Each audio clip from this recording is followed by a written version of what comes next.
Good afternoon, cult members, and welcome to Pop Culture Cult. I'm Sean, and I'm actually going to do a book review. That's right, books. We actually do read books around here. Actually, we have them read to us that usually are the basis of a lot of the movies and TV shows that we watch. And this one, we're going to do Ready Player 2. This is the newest book from Ernest Cline. Came out right at the end of November of 2020. Kind of surprisingly, actually. I hadn't heard anything. Nobody really seemed to be talking about that Ernest was actually working on this particular book after the success of Ready Player One and the relative success of Armada. So with this being announced in October that this was coming, a lot of people were super excited about it. I just finished it. Janice is reading it right now.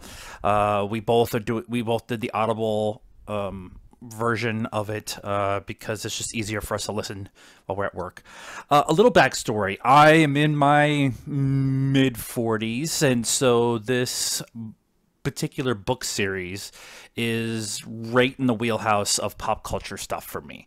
I was not a super big gamer when I was a kid, so a lot of the quests and stuff that happened in the first game I knew and understood and could relate to, but that part didn't really grab me. It was the story of Percival and Artemis and Shoto and H and their found family and all of their connection with each other and all of that. And just, the pop culture references and a lot of this stuff. And that book is one of the few books that I've listened to multiple times. I think I've done it like 6 times now. And I just love the book. I just love it's engaging, it's easy to follow, and I really love the detail that's involved with it and everything. So, Ready Player 2. What were my thoughts? Well, I've been struggling with this. I've actually finished it a couple of days ago, and I've been sitting on it and letting my brain kind of function a little bit with it. And what I have come to find for me personally is that I like it enough to be positive about it, but maybe not love it. And I'll get into the reasons for that here in a second. I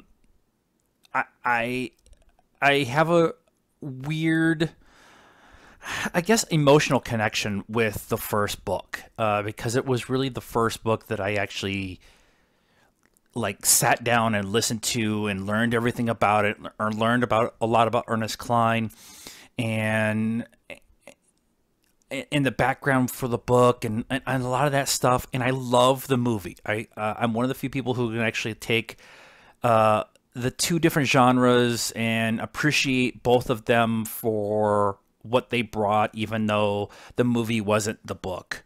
Enough of it was there for me to really enjoy it. With this, I found that the idea of what they're doing in the Ready Player 2 is very much laid out much of the same way that the first book is. They're on a quest, they've got to find secret something within the oasis, and they've got to put it all together to save the damsel at the end of the day.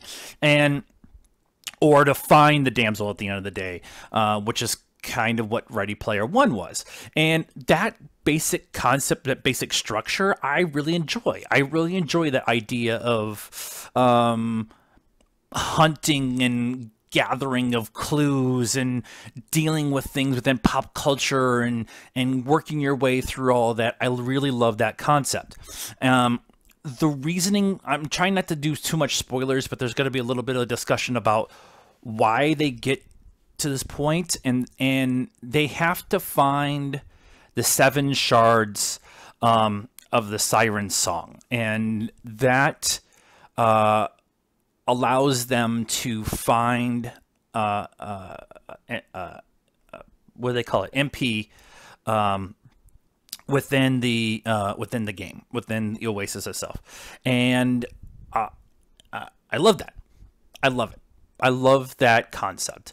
What my problem was is what it really broke down to in the end was it felt like Ernest, all he did was do research on two of the legs, I'll say three of the legs of finding these shards. So those three parts are super deep and super detailed. And he spent a ton of time working out how to complete the quest to get the shards within those three parts. The rest, the conflict, the reasoning for the conflict, is okay. I'll leave it to the okay. The conclusion is where I really started. That's why I'm questioning it, is because I really liked everything until they wrapped up a bow in the end. And I just felt like that with that, it wasn't rushed. It wasn't rushed at all. It felt very different than the concept of what the first book and Ready Player 2. So Ready Player 1, Ready Player 2, both were really, for me, doing. And that was the concept of found family, finding yourself, coming out of your shell in the presence of things that you love. And that stuff that you love is pop culture, movies, and music, and all that stuff. And to have that kind of taken away at the end is really what I struggled with. Am I going to tell people to read this book? Absolutely. Do I think they're going to make this a movie? The first one made $585 million, $853 million. It wasn't the biggest hit. I think then they wanted to. A lot of people wanted that movie to be a trilogy. They probably should have done it as a trilogy. They were never going to be able to sell it as a trilogy. But this one just doesn't, I don't think, relays as well as a movie as the first one does. But I will tell people to read it. I think a lot of people will enjoy it. But probably their initial thoughts are going to be very much of it was terrible, because it does take such a weird turn at the end. I'm going to do a little bit of spoiler talk because I just want to get it off my chest, but at least this part, what I always want to say is it's okay, probably a 6 out of 10 if we're rating it that system, that kind of thing. I'm going to talk about some spoilers.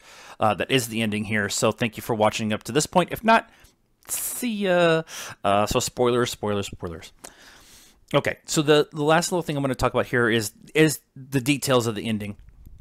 Like I said, the first 3/4 of the book is an extension of the first book, with the pop culture and stuff like that. The concept of AI is very interesting to me, and the concept of extending your consciousness into another plane of existence, however you want to do that, transcendent. The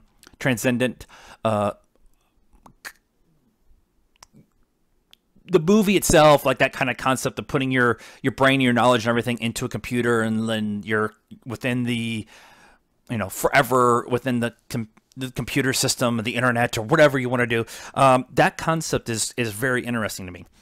That's not what Ready Player 1 and Ready Player 2 for me needs to go to.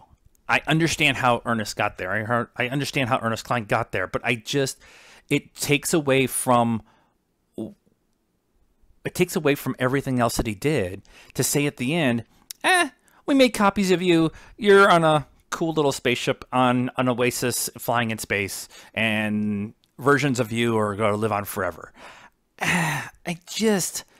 If you want to tell that particular story, I would love that, but not wrapped in the idea of the oasis and gaming and that culture. It just took away from it so much that I'm really been struggling with it. And that's why I've waited a few days to tell this story.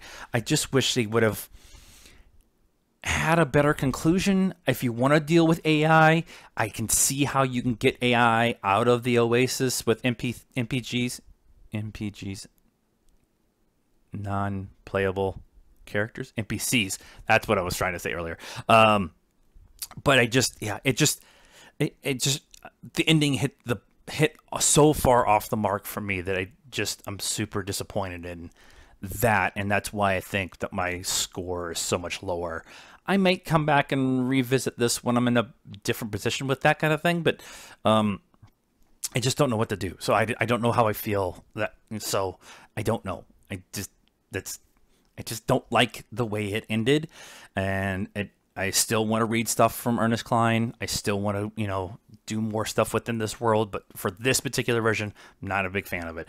So let us know what you thought of Ready Player 2 in the comments down below. Like this video, subscribe to the channel, follow us on all the social media stuff, Facebook, Instagram, and Twitter. And we're somewhere in the Oasis, I'm sure. And you're watching us on our personal vid channels. So until next time, cult members, if we don't see you, good afternoon, good evening, and good night.